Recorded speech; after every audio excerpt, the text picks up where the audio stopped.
एक समय की बात, एक बहुत ही ज्ञानी पंडित था। वह अपने एक बचपन के घनिष्ठ मित्र से मिलने के लिए किसी दूसरे गांव जा रहा था, जो कि बचपन से ही गूंगा हुआ, एक पैर से अपाहिज था। उसका गांव काफ़ी दूर था और रास्ते में कई छोटे छोटे गांव भी पड़ते थे।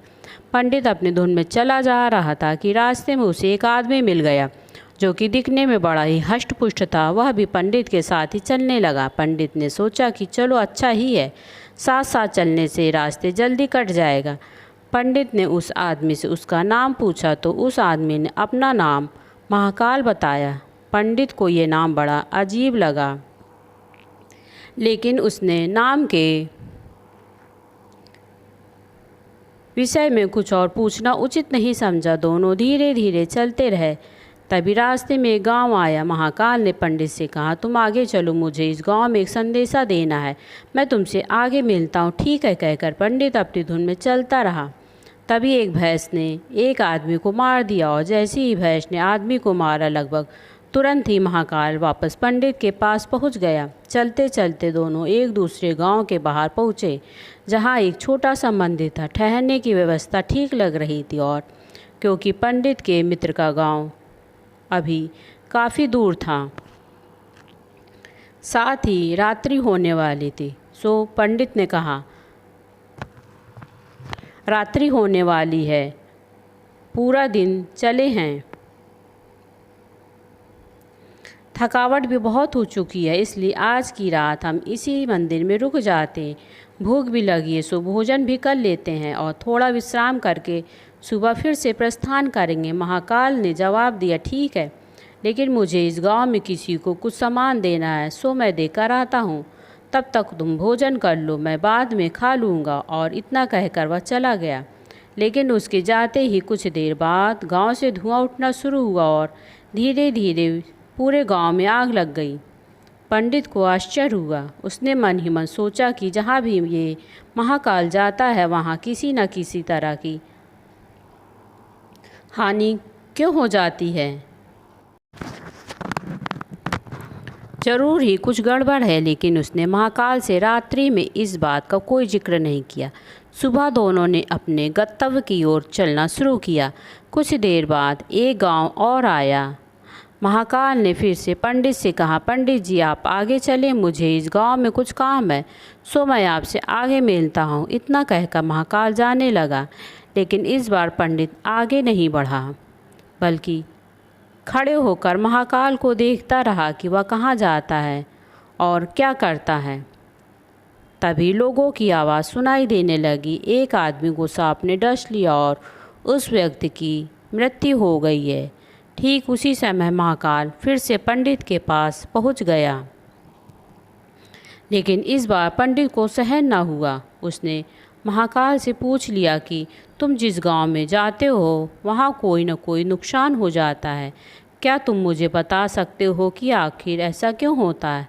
महाकाल ने जवाब दिया, पंडित जी आप मुझे बड़े ज्ञानी मालूम होते हैं, इसलिए मैं आपके साथ चलने लगा, क्योंकि ज्ञानी का संग हमेशा अच्छा होता है। लेकिन क्या सचमुच आप अभी तक नहीं समझे कि मैं कौन हूँ? पंडित ने कहा, मैं समझ तो चुका हूँ, लेकिन कुछ शंका है। सो यदि आप ही अपना उपयुक्त परिचय दे दें तो मेरे लिए आसानी होगी। महाकाल ने जवाब दिया कि मैं यमदूत हूँ और यमराज की आज्ञा से उन लोगों के प्राण हरण करता हूँ जिनकी आयु पूर्ण हो चुकी है। हालांकि पंडित को पहले से ही इस बात की शंका थी, कि फिर भी महाकाल के मुख से ये बात सुनकर पंडित थोड़ा घबरा गया। लेकिन फिर हिम्मत करके पूछा कि अगर ऐसी बात है तो तुम सचमुच ही यमदूत हो, तो बताओ अगली मृत्यु किसकी है? यमदूत ने जवाब दिया कि अगली मृत्यु तुम्हारे उसी मित्र की है जिसे तुम मिलने जा रहे हो, और उसकी मृत्यु का कारण भी तुम ही होगे। यह बात सुनकर पंडित ठिठक गया और बड़े पशोपेश में पड़ गया कि यदि वास्तव में महाकाल एक यमदूत हुआ तो उसकी बात सही होगी, और उसके कारण मेरे बचपन के सबसे घनिष्ठ मित्र की मृत्यु हो जाएगी। इससे बेहतर यही है कि मैं अपने मित्र से मिलने ही ना जाऊं, कम से कम मैं तो उसकी मृत्यु का कारण नहीं बनूंगा। तभी महाकाल ने कहा कि तुम जो सोच रहे हो वो मुझे भी पता है, लेकिन तुम्हारे अपने मित्र से मिलने न जाने के विचार से नीति नहीं बदल जाएगी। तुम्हारे मित्र की मृत्यु निश्चित है और वह अगले ही कुछ क्षणों में घटित होने वाली है। महाकाल के मुख से यह बात सुनते ही पंडित को झटका लगा, क्योंकि महाकाल ने उसके मन की बात जान ली थी, जो कि किसी सामान्य व्यक्ति के लिए तो संभव ही नहीं थी। फलस्वरूप पंडित को विश्वास हो गया कि महाकाल सचमुच यमदूत ही है, इसलिए वह अपने मित्र की मृत्यु का कारण न बने।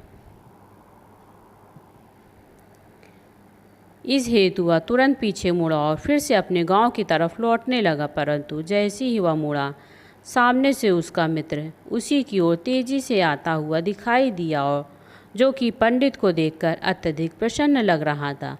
अपने मित्र के आने की गति को देख पंडित को ऐसा लग रहा था जैसे कि उसका मित्र काफ़ी समय से उसके पीछे पीछे आ ही रहा था, लेकिन क्योंकि वह बचपन से ही गूंगा और एक पैर से अपाहिज था, इसलिए तो पंडित तक पहुंच ही नहीं पा रहा था, ना ही पंडित को आवाज़ देकर रोक पा रहा था। लेकिन जैसे ही वह पंडित के पास पहुंचा, अचानक न जाने क्या हुआ, उसकी मृत्यु हो गई। पंडित हक्का बक्का सा आश्चर्य में पड़ गया, भरी नज़रों से महाकाल की ओर देखने लगा और जैसे ही पूछ रहा हो कि आखिर क्या हुआ उसके मित्र को, महाकाल पंडित के मन की बात समझ गया और बोला, तुम्हारा मित्र पिछले गांव से ही तुम्हारे पीछे पीछे आ रहा था, लेकिन तुम समझ ही सकते हो कि वह अपाहिज व गूंगा होने की वजह से तुम तक नहीं पहुंच सका। उसने अपनी सारी ताकत लगाकर तुम तक पहुंचने की कोशिश की, लेकिन बुढ़ापे में बचपन जैसी शक्ति नहीं होती शरीर में, इसलिए हृदयघात की वजह से तुम्हारे मित्र की मृत्यु हो गई है। उसकी वजह हो तुम, क्योंकि वह तुमसे मिलने हेतु तुम तक पहुंचने के लिए अपनी सभी सीमाओं को लांघते हुए तुम्हारे पीछे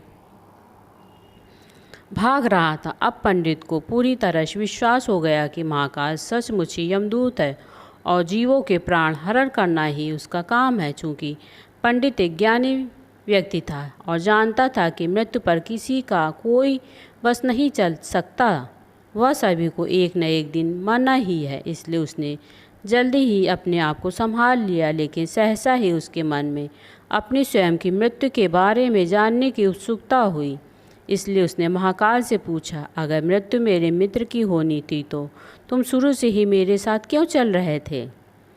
महाकाल ने जवाब दिया, मैं तो सभी के साथ चलता हूँ और हर क्षण चलता हूँ, केवल मुझे पहचान नहीं पाते हैं लोग, क्योंकि लोगों के पास अपनी समस्याओं के अलावा किए और व्यक्ति वस्तु या घटना के संदर्भ में सोचने या उसे देखने समझने का समय ही नहीं है।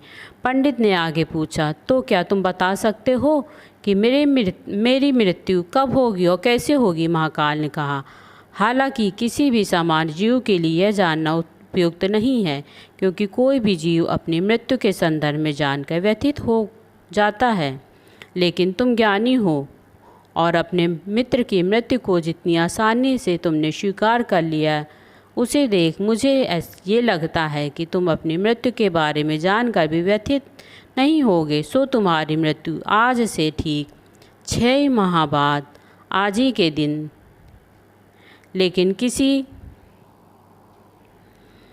दूसरे राजा के राज्य में फांसी लगाने से होगी। और आश्चर्य की बात यह है कि तुम स्वयं उसी से फांसी को स्वीकार करोगी। इतना कहकर महाकाल जाने लगा, क्योंकि अब उसके पास पंडित के साथ चलने रहने का कोई कारण नहीं था। पंडित ने अपने मित्र का यथास्थिति जो भी कर्मकांड संभव था किया और फिर से अपने गांव लौट आया। लेकिन कोई व्यक्ति चाहे जितना भी ज्ञानी क्यों ना हो, अगर मृत्यु के संदर्भ में जानने के बाद कुछ तो व्यथित होता ही है और उस मृत्यु से बचने के लिए कुछ न कुछ तो करना ही है। सो पंडित ने भी किया। चूँकि पंडित विद्वान था, इसलिए उसकी ख्याति उसके राज्य के राजा तक थी। उसने सोचा कि राजा के पास तो कोई कई ज्ञानी मंत्री होते हैं और ये उसकी इस मृत्यु से संबंधित समस्या का कोई न कोई समाधान तो निकाल ही लेंगे।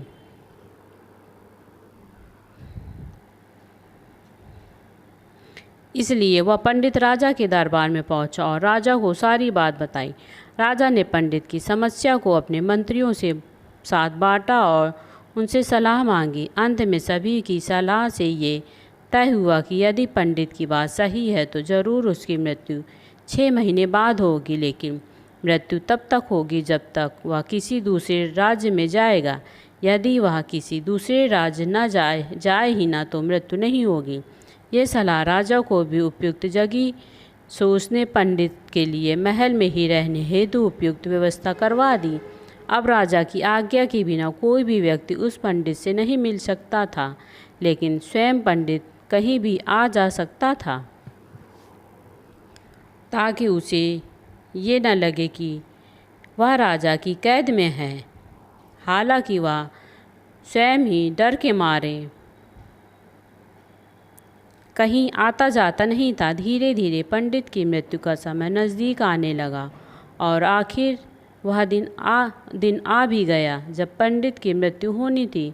सो जिस दिन पंडित की मृत्यु होनी थी उससे पिछली रात पंडित डर के मारे जल्दी ही सो गया, ताकि जल्दी से जल्दी वह रात और अगला दिन बीत जाए और उसकी मृत्यु टल जाए। लेकिन स्वयं पंडित को नींद में चलने की बीमारी थी और इस बीमारी के बारे में वह स्वयं भी नहीं जानता था। इसलिए राजा या किसी और से इस बीमारी का जिक्र करने अथवा किसी चिकित्सक से इस बीमारी का इलाज करवाने का तो प्रश्न ही नहीं था। चूँकि पंडित अपनी मृत्यु को लेकर बहुत ही चिंतित था और नींद में चलने की बीमारी का दौरा अक्सर तभी पड़ता है जब ठीक से नींद नहीं आ रही होती। सो उसी रात पंडित रात को नींद में चलने का दौरा पड़ा। वह उठा और राजा के महल से निकलकर अस्तबल में आ गया। चूँकि वह राजा का खास मेहमान था, इसलिए किसी भी पहरेदार ने उसे ना तो रोका ना किसी तरह की पूछताछ की। अस्तबल में पहुंचकर वह सबसे तेज दौड़ने वाले घोड़े पर सवार होकर नींद की बेहोशी में ही राज्य की सीमा से बाहर दूसरे राज्य की सीमा में चला गया। इतना ही नहीं, वह दूसरे राज्य के राजा के महल में पहुंच गया और संयोग हुआ कि उस महल में भी किसी पहरेदार ने उसे रोका नहीं कोई पूछताछ की, क्योंकि सभी लोग रात के अंतिम पहर की गहरी नींद में थे। वह पंडित सीधे राजा के शयन कक्ष में पहुंच गया। रानी की एक ओर उस राज्य का राजा सो रहा था, दूसरी ओर स्वयं पंडित जाकर लेट गया। सुबह हुई तो राजा ने पंडित को रानी की बगल में सोया हुआ देखा। राजा बहुत क्रोधित हुआ। पंडित को गिरफ्तार कर लिया गया। पंडित को तो समझ में ही नहीं आ रहा था कि वह आखिर दूसरे राज्य में और सीधे ही राजा के शयन कक्ष में कैसे पहुंच गया। लेकिन वहां उसकी सुनने वाला कौन था। राजा ने पंडित को राज दरबार में हाजिर करने का हुक्म दिया। कुछ समय बाद राजा का दरबार लगा। राजा ने पंडित को देखा और देखते ही इतना क्रोधित हुआ कि पंडित को फांसी पर चढ़ा दिए जाने का फरमान सुना दिया। फांसी का सज़ा सुनकर पंडित काँप गया। फिर भी हिम्मत कर उसने राजा से कहा कि महाराज, मैं नहीं जानता कि मैं इस राज्य में कैसे पहुंचा। मैं ये भी नहीं जानता आपके शयन कक्ष में कैसे आ गया और आपके राज्य के किसी भी पहरेदार ने मुझे रोका क्यों नहीं। लेकिन मैं इतना जानता हूँ कि आज मेरी मृत्यु होनी थी और होने जा रही है। राजा की ये बात थोड़ी अटपटी लगी। उसने पूछा, तुम्हें कैसे पता कि आज तुम्हारी मृत्यु होनी थी? कहना क्या चाहते हो तुम? राजा के सवाल जवाब से पंडित से पिछले 6 महीनों की पूरी कहानी बता दी और कहा कि महाराज, मेरा क्या, किसी भी सामान्य व्यक्ति का इतना साहस कैसे हो सकता है कि वह राजा की उपस्थिति में राजा के कक्ष में ही रानी के बगल में सो जाए। ये तो सरासर आत्महत्या ही होगी, और दूसरे राज्य से इस राज्य में आत्महत्या करने क्यों आऊँगा। राजा को पंडित की बात थोड़ी उपयुक्त लगी, लेकिन राजा ने सोचा कि शायद वह पंडित मृत्यु से बचने के लिए महाकाल और अपनी मृत्यु की भविष्यवाणी का बहाना बना रहा है। इसलिए उसने पंडित से कहा कि यदि तुम्हारी बात सत्य है और आज तुम्हारी मृत्यु का दिन है, जैसा महाकाल ने तुमसे कहा है, तो तुम्हारी मृत्यु का कारण मैं नहीं बनूंगा। लेकिन यदि तुम झूठ कह रहे हो तो निश्चित ही आज तुम्हारी मृत्यु का दिन है। चूँकि पड़ोसी राज्य का राजा उसका मित्र था, इसलिए उसने तुरंत कुछ सिपाहियों के साथ दूसरे राज्य के पास पत्र भेजा और पंडित की बात की सत्यता का प्रमाण मांगा। शाम तक भेजे गए सैनिक फिर से लौटे और उन्होंने आकर बताया कि महाराज, पंडित जो कह रहा है वह सच है। दूसरे राज्य के राजा ने पंडित को अपने महल में ही रहने का संपूर्ण व्यवस्था दे रखी थी और पिछले 6 महीने से ही पंडित राजा का मेहमान था। कल रात राजा स्वयं अपने अंतिम बार इसके शयन कक्ष में मिले थे और उसके बाद इस राज्य में कैसे पहुंच गया इसकी जानकारी किसी को नहीं है। इसलिए उस राज्य के राजा के अनुसार पंडित को फांसी की सज़ा दिया जाना उचित नहीं है। लेकिन अब राजा के लिए एक नई समस्या आ गई है कि उसने बिना पूरी बात जाने ही पंडित को फांसी की सज़ा सुना दी थी। इसलिए अब यदि पंडित को फांसी की सज़ा नहीं दी जाए तो राजा के कथन का अपमान होगा, और यदि राजा द्वारा दी गई सज़ा का मान रखा जाए तो पंडित की बेवजह मृत्यु हो जाए। राजा ने अपनी इस समस्या का जिक्र अपने मंत्रियों से किया और सभी मंत्रियों ने आपस में चर्चा करके ये सुझाव दिया कि महाराज, आप पंडित को कच्चे सूत के धागे से फांसी लगवा दें।